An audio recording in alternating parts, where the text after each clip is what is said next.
బులెటిన్లో మరో breaking news చూస్తున్నాం. ఆంధ్రప్రదేశ్ నూతన రాజధాని అమరావతిలో చారిత్రాత్మక ఆరంభం కాబోతోంది. ప్రజా రాజధానిగా రూపుదిద్దుకుంటున్న అమరావతిలో మాజీ ప్రధాని అటల్ బిహారీ వాజ్పేయి విగ్రహాన్ని మొట్టమొదటిగా ఏర్పాటు చేయనున్నారు. ఈ నెల 25న వాజ్పేయి కాంస్య విగ్రహాన్ని అమరావతిలోని వెంకటపాలెంలో అధికారికంగా ఆవిష్కరించనున్నారు. రాజకీయాలకు అతీతంగా అజాత శత్రువుగా గుర్తింపు పొందిన వాజ్పేయి విగ్రహాన్ని అమరావతిలో తొలి విగ్రహంగా నిలపడం వెనుక ఒక స్పష్టమైన సంకేతం ఉందని రాజకీయ వర్గాలు విశ్లేషిస్తున్నాయి.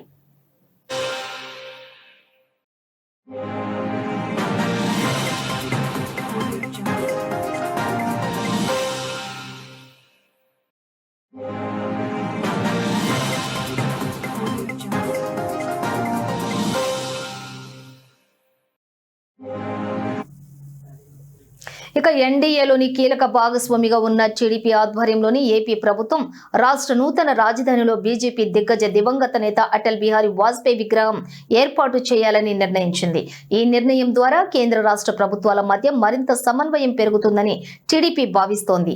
అభివృద్ధి, సమన్వయం, ప్రజాస్వామ్య విలువలతో కూడిన పాలనకు ప్రతిరూపంగా వాజ్పేయిని భావిస్తూ అదే దిశలో అమరావతిని ముందుకు నడిపించాలన్న సందేశం ఇందులో ప్రతిఫలిస్తోందన్న అభిప్రాయం వ్యక్తమవుతోంది.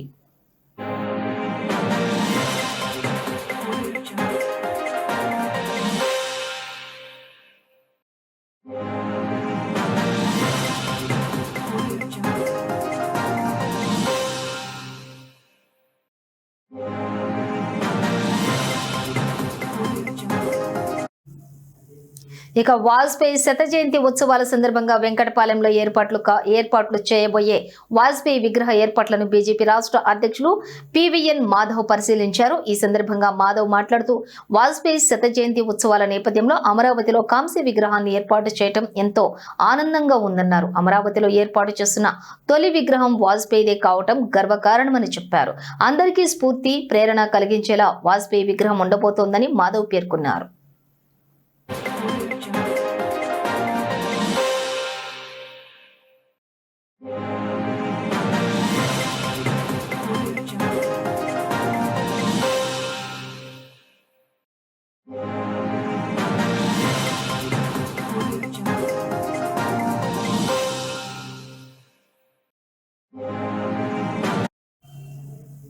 ఇక 14 అడుగుల ఎత్తులో కాంస్యం తోటి విగ్రహాన్ని ఏర్పాటు చేయనున్నట్లుగా మాధవ్ వెల్లడించారు. ఈ కార్యక్రమానికి ప్రధాని నరేంద్ర మోదీ, కేంద్ర హోంమంత్రి అమిత్ షా ఢిల్లీలోని ఇతర కార్యక్రమాల కారణంగా హాజరు కావటం లేదని చెప్పారు. అయితే ఢిల్లీ నుంచి పలువురు కేంద్ర నాయకులు ఆవిష్కరణ కార్యక్రమానికి రానున్నారని తెలిపారు.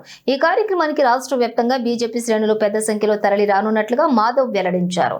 అమరావతిలో వాజ్పేయి విగ్రహం ఏర్పాటు కేవలం ఒక విగ్రహ ఆవిష్కరణ మాత్రమే కాదని, భవిష్యత్ రాజధానికి ఒక ఆలోచనాత్మక ఆరంభమని బీజేపీ నేతలు వ్యాఖ్యానిస్తున్నారు.